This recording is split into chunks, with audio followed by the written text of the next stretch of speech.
বন্ধুসকল, বৰ্তমান সময়ত তালিবান এই তালিবান ক'ৰ পৰা আহিল, কেনেকৈ আহিল আৰু কেনেকৈ আফগানিস্তান দখল কৰিবলৈ সাহস কৰিলে, এই গোটেইখিনি তথ্য আপোনালোকক জনাব বিচাৰিম মই।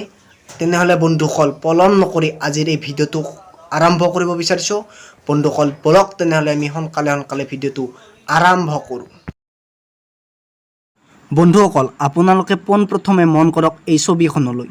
এই ছবিখনত দেখিবলৈ পোৱা ব্যক্তিজন হৈছে মোল্লাহ আব্দুল ঘানি বাৰাদাৰ, আৰু এয়ে হৈছে তালিবানসকলৰ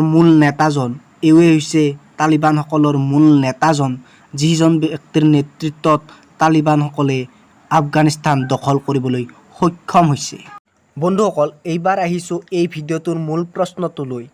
এই ভিডিঅ'টোৰ মূল প্ৰশ্নটো হৈছে যে তালিবানসকলে আফগানিস্তানখন কেনেকৈ দখল কৰিলে আৰু কিয় কেনেকৈ দখল কৰিলে, এই প্ৰশ্নটো হৈছে এই ভিডিঅ'টোৰ মূল প্ৰশ্ন। তেনেহ'লে বলক বন্ধুসকল, আপোনালোকে ভিডিঅ'টো শেষলৈ চাই থাকক। মই আপোনালোকক যিমান পাৰোঁ তথ্যবোৰ দিবলৈ চেষ্টা কৰি যাম। চন 1996ৰ পৰা 2001লৈকে এই তালিবানসকলে আফগানিস্তানখন দখল কৰি লৈ কিনে কি কৰিছিল, তেওঁলোকে এই আফগানিস্তানী লোকসকলৰ ওপৰত বিভিন্ন ধৰণৰ অত্যাচাৰ চলাবলৈ আৰম্ভ কৰিছিল।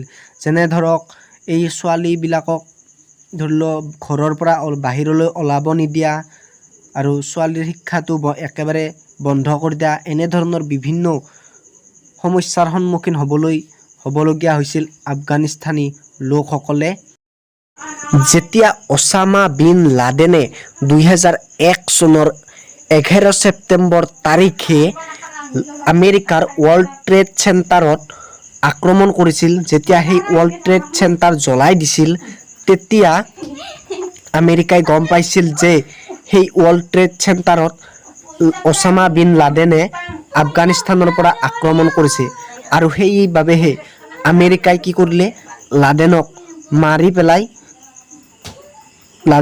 পেলাই কি কৰিলে, আফগানিস্তানৰ পৰা যাতে আৰু ভৱিষ্যতে কেতিয়াও আমেৰিকাক তেনেধৰণৰ আক্ৰমণ কৰিব নোৱাৰে, তাৰ বাবে তেওঁলোকে আমেৰিকাৰ কিছু সৈন্য আফগানিস্তানত ৰাখিলে আৰু আফগানিস্তানখনত নতুন এখন চৰকাৰ পাতি দি সেই চৰকাৰখনক শাসন কৰিবলৈ ভাৰসাম্য প্ৰদান কৰিলে।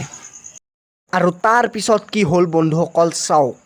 আমেৰিকাৰ ৰাষ্ট্ৰপতি আৰু তালিবানসকলে লগতে আফগানিস্তানৰ চৰকাৰে লগ হৈ উমৈহতীয়াভাৱে সিদ্ধান্ত ল'লে যে আমেৰিকাৰ 1 লাখ সৈন্য আফগানিস্তানত 2001 চনৰ পৰা 2021 চনৰ মে' মাহলৈকে আফগানিস্তানত থাকিব, আৰু 2021 চনৰ মে' মাহৰ শেষভাগলৈ আমেৰিকাৰ ৰাষ্ট্ৰপতিয়ে সেই সৈন্যসকলক নিজ দেশলৈ উভতাই নিব। আৰু এইবাৰ আহিছোঁ বৰ্তমান সময়লৈ। যিহেতুকে আমেৰিকাৰ ৰাষ্ট্ৰপতি, তালিবান আৰু আফগানিস্তানৰ চৰকাৰৰ মাজত সিদ্ধান্ত হৈছিল যে 2021 চনৰ মে' মাহত আমেৰিকাৰ ৰাষ্ট্ৰপতিয়ে তেওঁৰ দেশৰ সৈন্যসকলক নিজ দেশলৈ উভতাই লৈ যাব, আৰু সেয়েহে আমেৰিকাৰ ৰাষ্ট্ৰপতি জো বাইডেনে 2021 চনৰ 13 আগষ্ট তাৰিখে তেওঁৰ দেশৰ সৈন্যসকলক নিজ দেশলৈ উভতাই লৈ গৈছিল। আৰু সেই সুযোগতেই তালিবানসকলে আফগানিস্তান দখল কৰি ল'লে।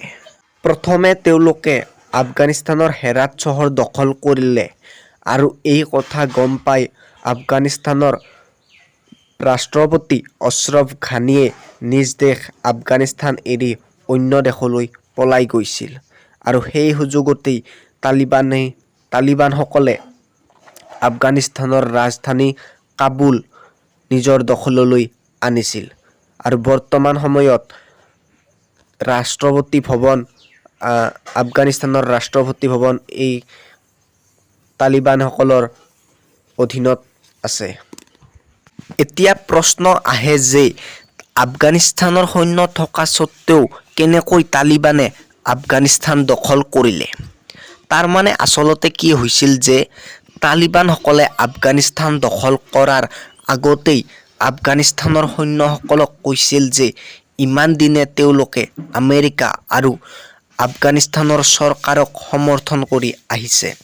কিন্তু এইবাৰ তালিবানে আফগানিস্তান দখল কৰিব। যদিহে সৈন্যসকলে তেওঁলোকৰ পৰিয়ালবোৰ জীয়াই থকাটো বিচাৰে তেন্তে এই যুদ্ধ নকৰাই ভাল। আফগানিস্তানৰ ৰাষ্ট্ৰপতিয়েও ভাবিছিল যে কোনো ধৰণৰ যুদ্ধ নহওক, এই কাৰণেই তেওঁ অন্য দেশলৈ গুচি গৈছিল আৰু সেইবাবেই সৈন্যসকলেও কোনো ধৰণৰ যুদ্ধ নকৰিলে। আৰু সেয়েহে তালিবানসকলে শান্তিভাৱে গোটেই আফগানিস্তানখন দখল কৰিবলৈ সক্ষম হৈছিল।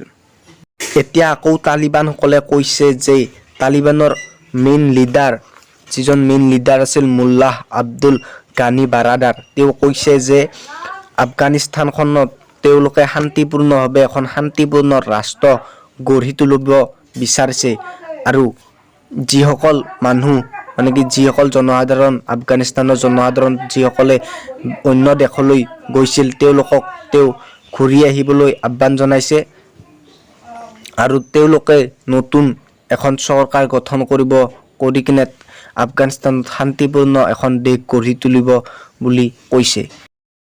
বন্ধুসকল, তালিবানসকলে জানো এইটো ভাল কাম কৰিছে? মোৰ বোধেৰে তেওঁলোকে এইটো 100%ই এটা ভুল কাম কৰিছে। তাতকৈ তেখেতসকলে এটা কাম কৰক কি, আফগানিস্তানত গণতান্ত্ৰিকভাৱে তেখেতসকলে এটা ৰাজনৈতিক দল খোলক আৰু ৰাইজৰ পৰা যদিহে তেখেতসকলে ভোট গ্ৰহণ কৰিবলৈ পায়, যেতিয়া আটাইতকৈ বেছি ভোট পাই কিনে চৰকাৰ গঠন কৰক, তেতিয়া তাত কোনো ক'ব লগা নাই।